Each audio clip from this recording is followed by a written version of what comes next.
वो सुबह कभी तो आएगी. Everybody agrees on the question of Swiss banks. We all know there's money there. Why don't we work together to get that money back? अगर हम सब ने अपनी अपनी जिम्मेवारियों को संभाला होता, निभाया होता, तो विदेशी बैंकों में धन जमा ना होता था. और कुछ लोग होंगे जो रास्ता भी दिखाते होंगे कैसे लाया जाए.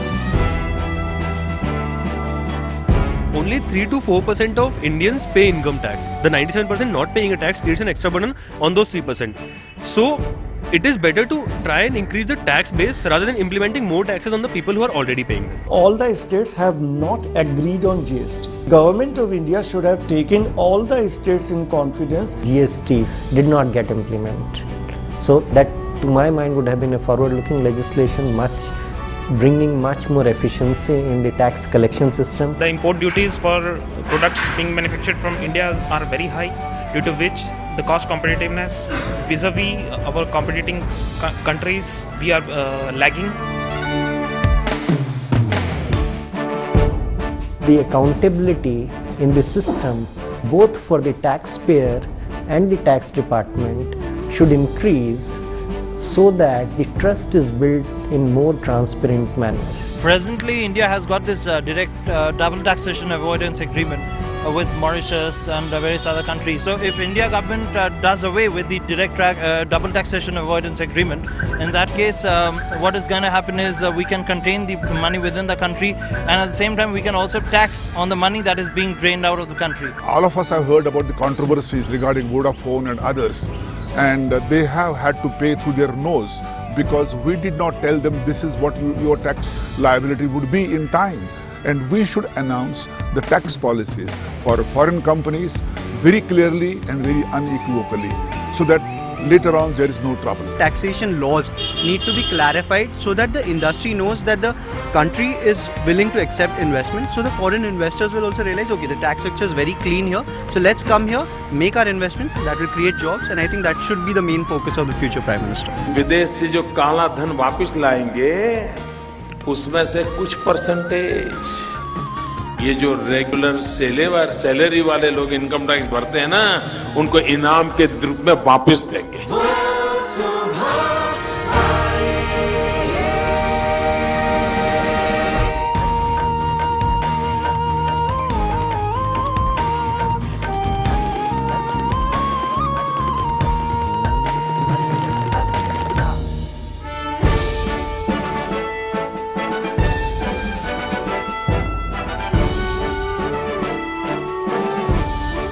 Hello and welcome to Change India, an agenda for the next Prime Minister.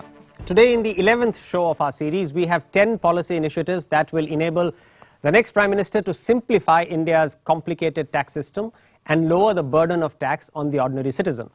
These initiatives have been culled from recommendations made by a group of experts, and you can get all the details from our website thinkindia.in.com. Joining us in the studio are four distinguished experts. We have Mr. B.M. Singh, former chairman of the Central Board of Direct Taxes, Mr. Mukesh Bhutani, managing partner of BMR Legal and a well-known tax expert, Ms. Anuradha Dutt, senior lawyer who handled the controversial Vodafone case, and joining us on satellite link from Mumbai is Mr. Ketan Dalal, joint tax leader of PricewaterhouseCoopers.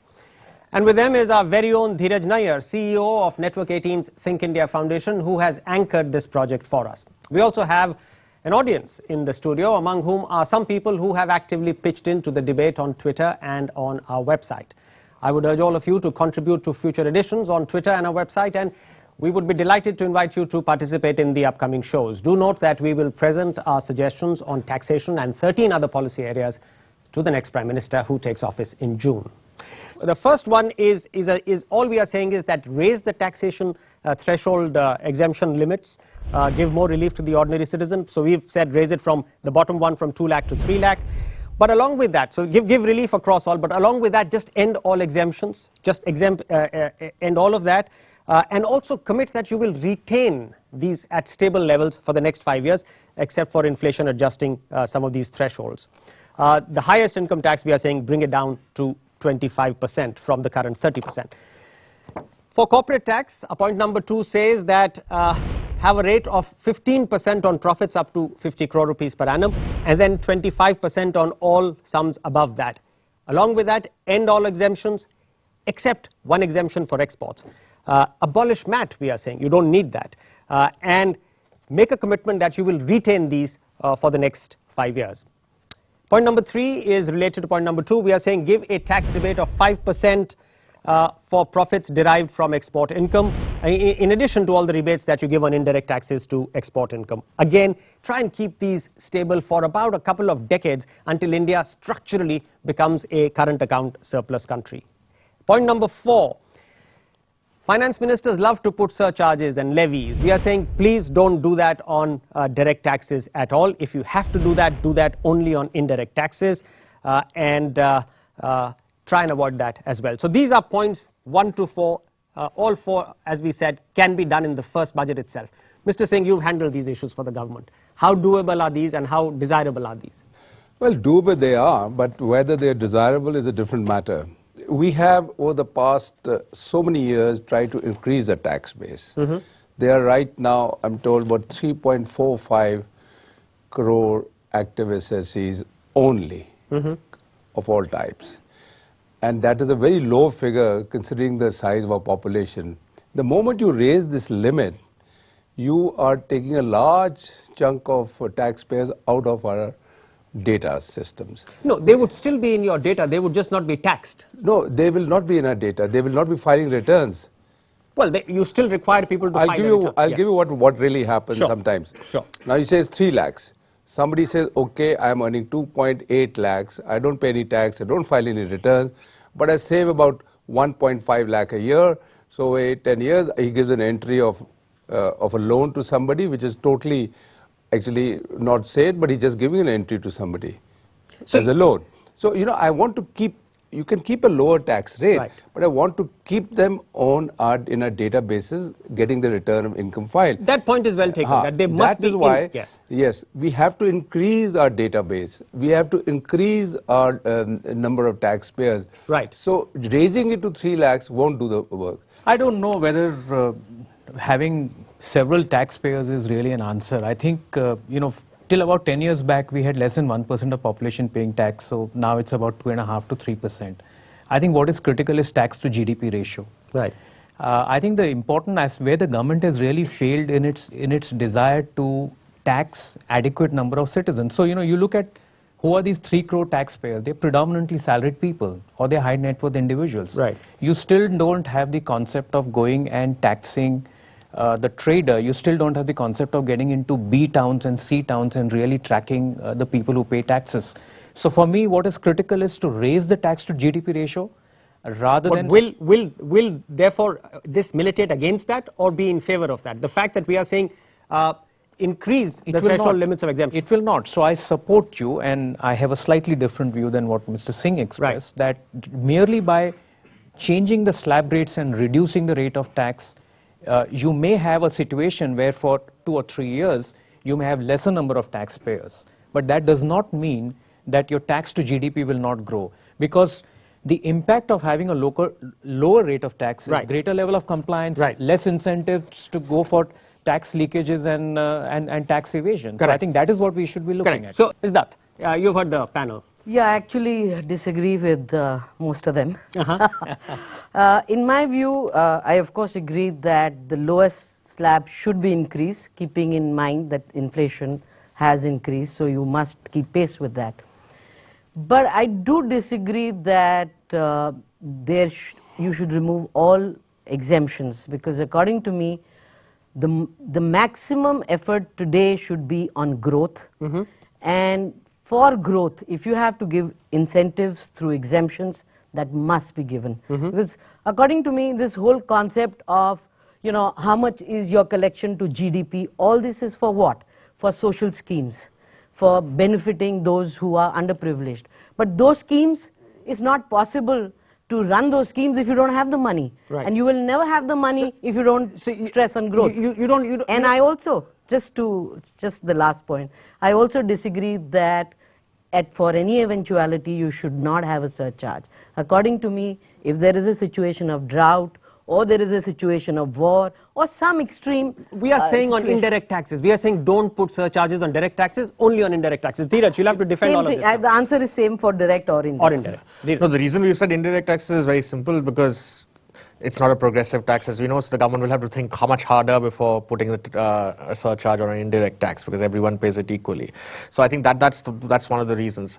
I mean, of course, there may be extraordinary circumstances like a war, which we don't know, and for that. But again, why put a surcharge and increase the rates if you have a bold enough government? And extraordinary circumstances will allow for some extraordinary. Will allow for that in any case. But I think in terms of lowering rates, we've seen in India it does increase compliance. And I think our tax rates, the problem with exemptions is that, you have a top tax rate of 30%, but most people are paying 18.5 or 20, whatever the MAT rate is. And the problem with exemptions is that once you start, then you leave the entire system vulnerable to individual firms of particular industries seeking exemptions, and that leads to a lot of corruption and rent seeking of its own. So you've got to balance the two. So what we are saying is, encourage growth, but give a rebate on exports, for example. That's also a growth-enhancing current account deficit reducing measure. Okay, so let me do a quick poll with our audience. You've seen our 4 recommendations. How many of you agree with it? Those who agree with it, please raise your hand. And we have, I would say the House hasn't quite won the debate. I would say it's about 30 or 40% of the people who are agreeing with these recommendations. So a little bit more work needed in convincing them. I move to point number 5, and this one is very contentious. It's politically almost a hot potato, if I could say. We are saying begin taxing agricultural income now. We are also saying begin at a very high level so that you don't face a political backlash, leave almost every marginal and poor farmer out of it. But people who are making a lot of money from agriculture should be taxed. Mr. Singh, I'm sure this comes up every year when you were in government as well. Yes, every year, and every year we had to tell them that we can't do it because the Constitution of India does not allow the centre to tax agriculture income. Right. It allows the state governments to tax agriculture income, and none of them have the guts to do it. They don't want to, this entire vote bank of agriculturists, they think that they depend on it, so they don't want to tax. I think only Kerala is taxing it, as far as I know. And so we'll have to go in for an amendment. We'll have to go an amendment of the Constitution. That's what I think. It's going to be an amendment of the Constitution. And how will, when these very states don't tax it, how do you think they're going to agree to this amendment? To the amendment. So this is going to be it's going to be this thing. On the other hand, again, my point which I made earlier, agriculturists give an entry to the other individual as a loan, which they don't really have the money. It's like laundering of money. I would suggest that even if he's not taxable, right now, whatever agriculture income he has, if he has any non-agricultural income, it should be taxed at the maximum marginal rate, one. Secondly, we can also, anybody above a certain limit would have to file a return of income. Right. But all of that is already in the books, right? No, all of that is already agriculture. happening. If he has got purely agriculture income, he doesn't have to. Yeah. So this is one of those things which goes into a piece of paper every year, but doesn't happen. But I think we need to debate it, certainly. Yes. I mean, we can't hide it on tax them at the maximum marginal rate. And absolutely, and I think there's too much of evasion going on with a lot of people who own land, claim it agricultural land, earn large amounts of rents from it, and don't pay tax. So there's absolutely no reason why they shouldn't pay tax. We are absolutely not saying, and which is the point the Prime Minister should make, we're not taxing small and marginal farmers. At all under this thing. But there's no harm, as Mr. Singh said, in collecting information. This is likely to stay on paper. Quick audience poll. I know there are not too many agriculturists there. How many of you think this can be done? Say yes. So you probably want it to be done more than think to be done, right? Okay. So we'll take a break at this stage. You go into our website, thinkindia.in.com, give your suggestions, and stay right there and come back after this very short break.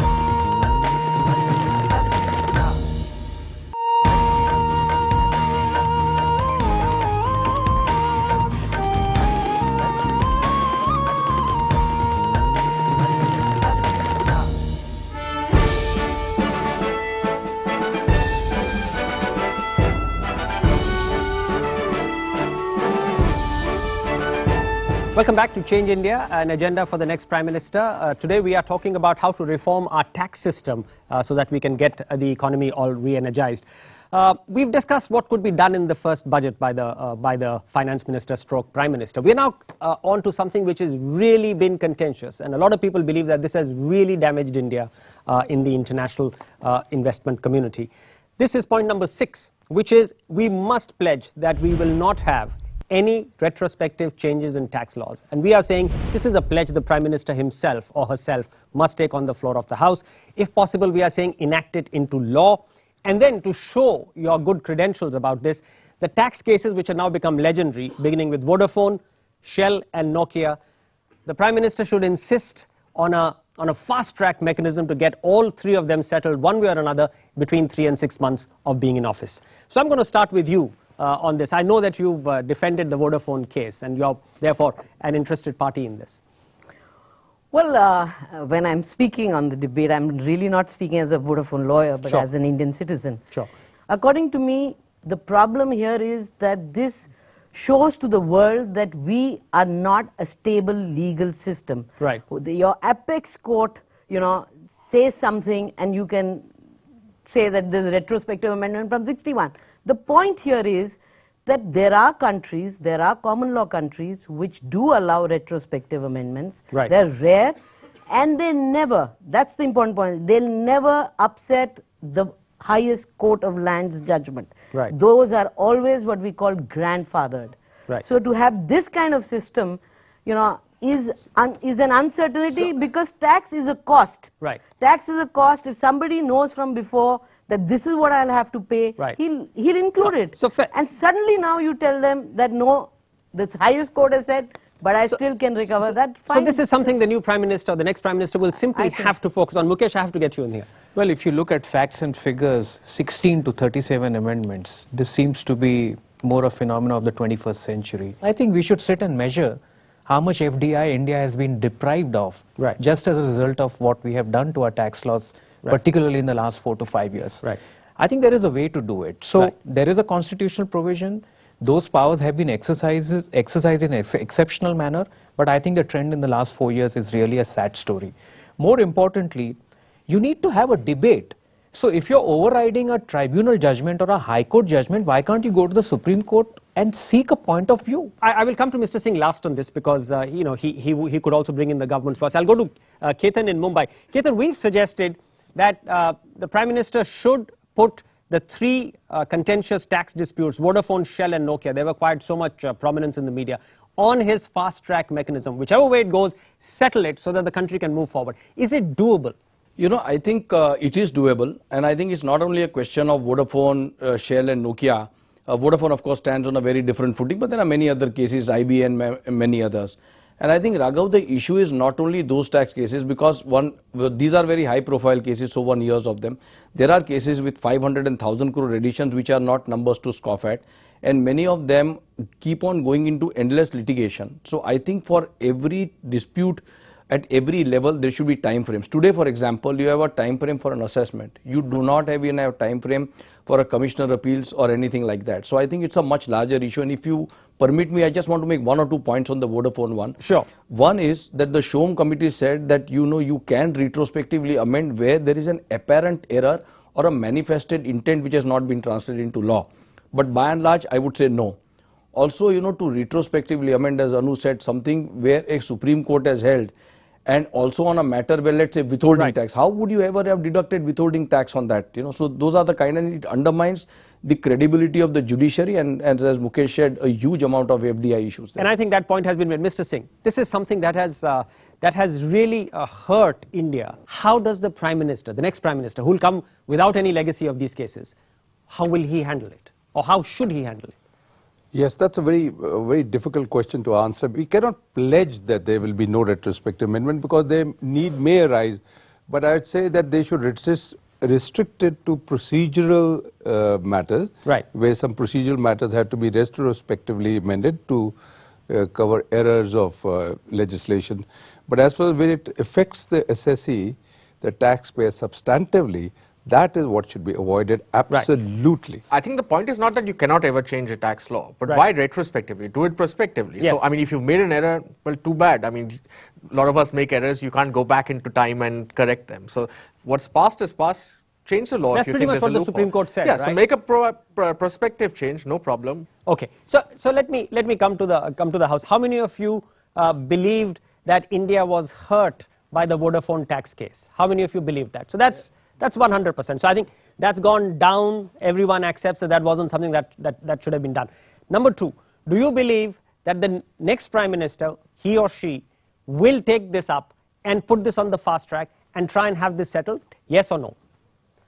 Oh my God, so there's very little confidence that the Prime Minister will be able to use his or her capital. I come to something else that has become very contentious. Everybody says we need it, we want it, but it just doesn't get done. This is the GST.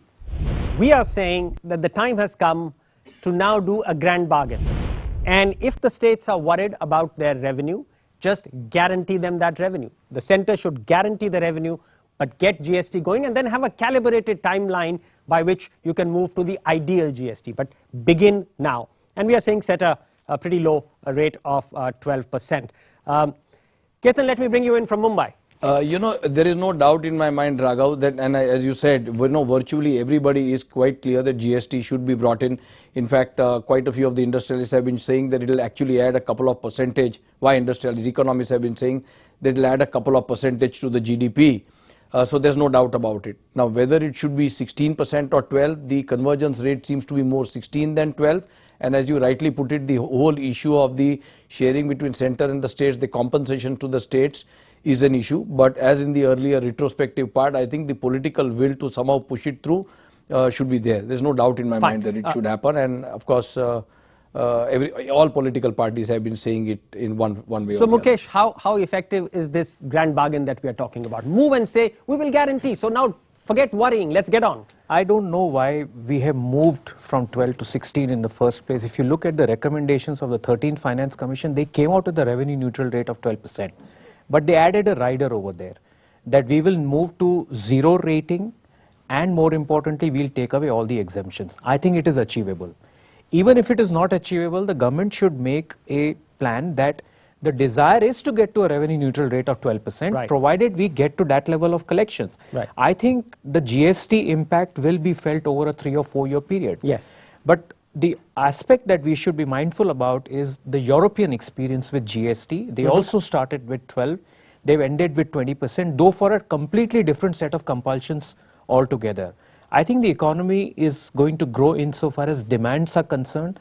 I don't see a situation where India will have to move to a high rate of GST just because the demand has slowed down. Right. So I think you can start with 16%, but there should be a desire to come to 12%. Mr. Singh, let me bring you in here. As I said, this has become a bit of a logjam. So we are saying even if the states want to keep some areas which they want to tax, in the interim, do that and move to the ideal point over 4 years, 5 years. But we've got to start making a move. Is that possible? Well, again, it depends on the political will of the states as well as the center, whether they can bend the political will. And when we have the same party which is ruling at the center and in the states, then it's possible. Here also you would have noticed in the last government, even though most of the states agreed to it, but because they were being ruled by a different political party, they would not agree with the finance minister's proposals. So again, it's a part of the political will, whether they will agree with it. And agree with Mukesh, it should not be more than 12%. Right. It should be kept at that as the limit of it. Right. So, my question here is, while GST was logjammed, not once did we see the Prime Minister reaching out to anybody to get the logjam broken. We are now saying that the next Prime Minister must put it on his or her agenda, reach out, so that this can be done. I absolutely agree 100% with you, and I also would like to see that the political parties rise above their, playing politics and see that the country, there are certain things which the country needs urgently. Right. One of them is this, for it to, develop and go to a higher growth of economy. And I think this is an example where all political parties should leave their narrow, considerations apart and rise above. So I think we discussed it in one of our earlier shows. I think one of the things the Prime Minister can do is not claim ownership for the central government. Let everyone share the ownership of getting this big reform done. Right. Let all political parties, let all state governments claim it as their credit. It's worth doing for the country's economy. It doesn't have to be partisan that I did it or you did it or you Right. didn't do it. Right. Let everyone take the credit. Okay, so let me see the sense of the House again here. Do you think, this has been logjammed, do you think that if the next Prime Minister is able to reach out to the Chief Ministers and, as has been suggested, make it a joint ownership, that this the country needs, this is not about NDA or UPA or Fourth Front or Third Front, this is about the country. Do you think people will listen and react to that and get it done? How many of you are confident and optimistic? So there you are. It's a young, optimistic India which believes that if you put yourself out there and if you push it at the apex level, it can be done. So it's all about will, Mr. Prime Minister or Madam Prime Minister. So before we go into a break, let's see our audience. They've written placards. They've got their suggestions on those placards. I would urge you to put your placards up, and this is on the hashtag #TellTheNextPM. They've got the suggestions. I would urge all of you also to send your suggestions to Tell the Next PM.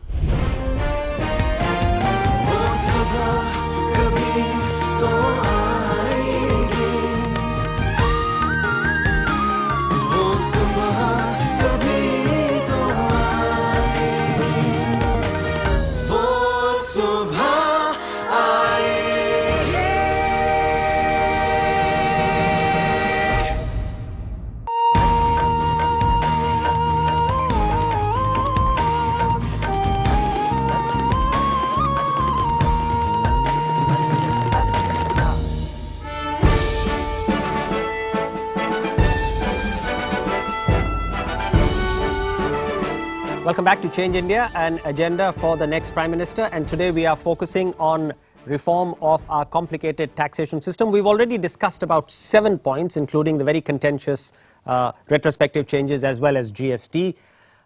We are now on tax administration, how to reform that. We are saying that tax scrutiny, things like phone tapping, things like really intrusive scrutiny should be done only with the permission of the Revenue Secretary. It should not be allowed without that. There is a lot of modern technology that the taxation system can use to track if anything wrong is being done. And point 9, I think, is a very important one. We've got so many cases stuck in our system where some of the numbers are staggering. About 5 lakh crores, they say, could be stuck in disputes. We are saying this is something that you'll have to focus on. You'll have to use arbitration and conciliation. Let's have give and take. Let's not get stuck in hard positions, but let's get this logjam cleared. So these are points 8 and 9. Mr. Singh, who's a tax administrator, I'll come to towards the end because then he can respond to all the points. But let me start with you, Mukesh.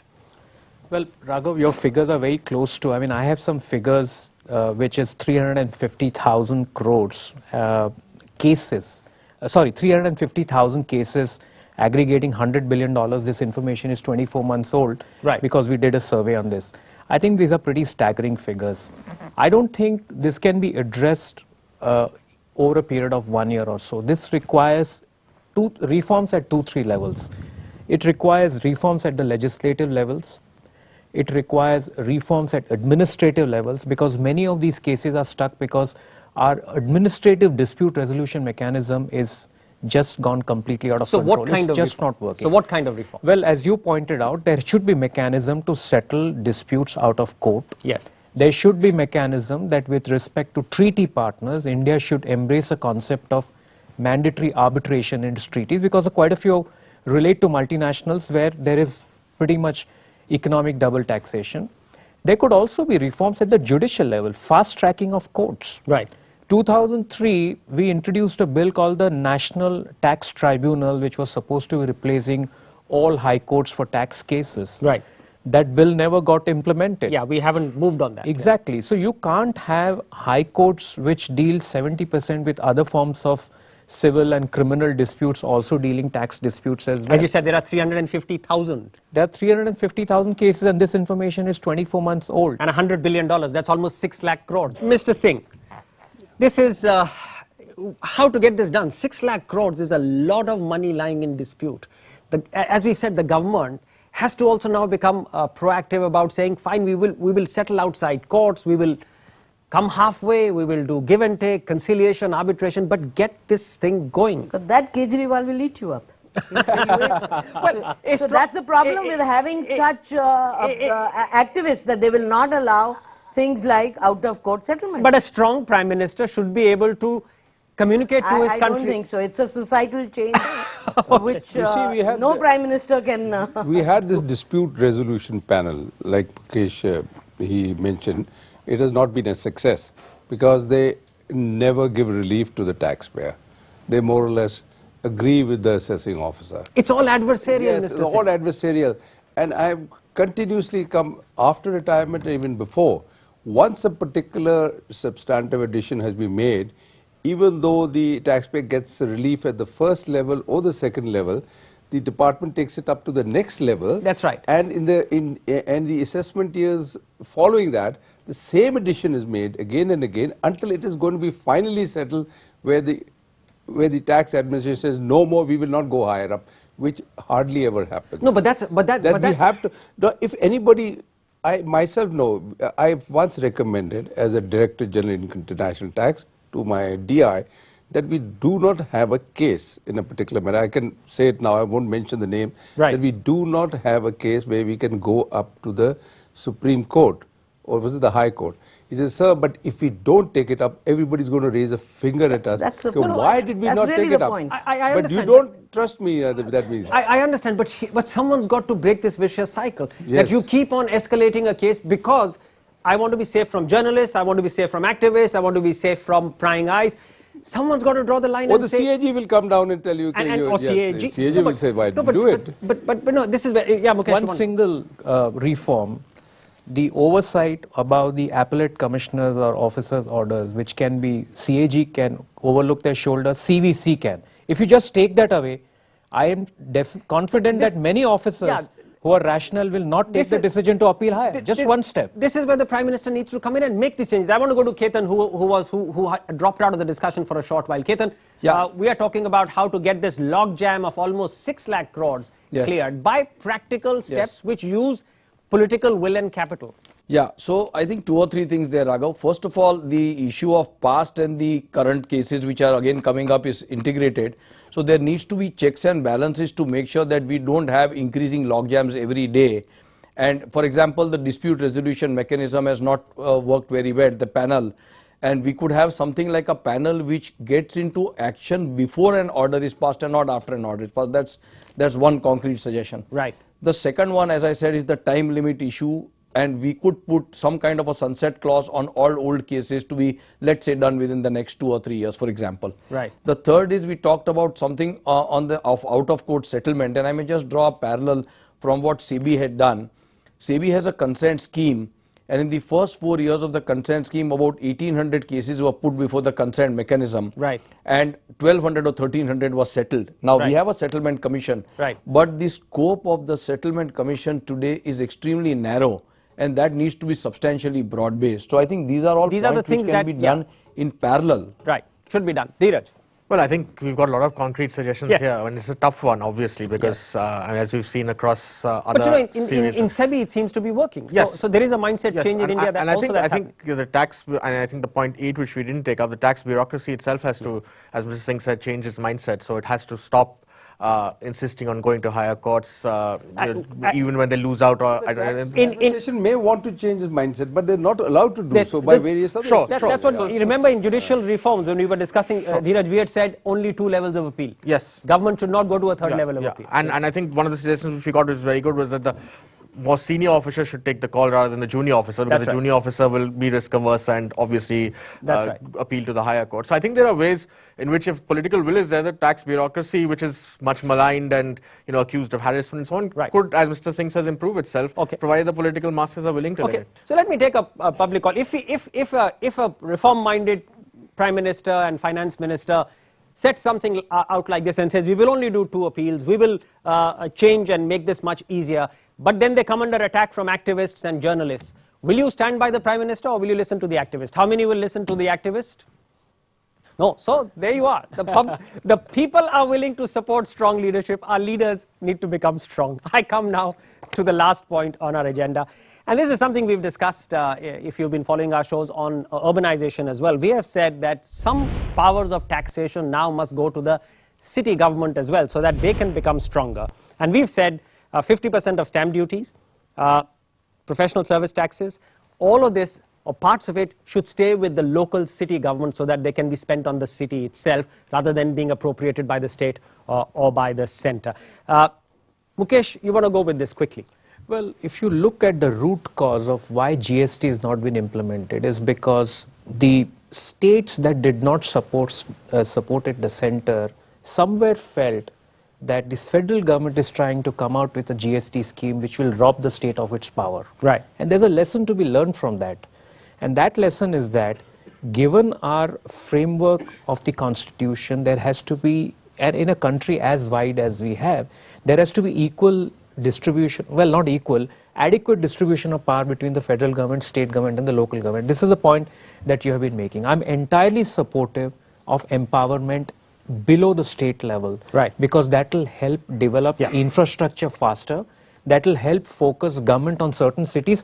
Look at New York and California. New York and California have higher rates of city taxes because the outlays for those cities are on the higher side. Right. And that goes equally good. So if you go and ask someone who's staying in Mumbai or in Delhi to pay a slightly higher tax because the infrastructure requirements of these cities are higher, they are willing to pay. They're willing to do that, provided the money is used for that city. Absolutely. Mr. Singh, now here is, again, the government needs to come in and change a sort of mindset which has been prevalent. Doable?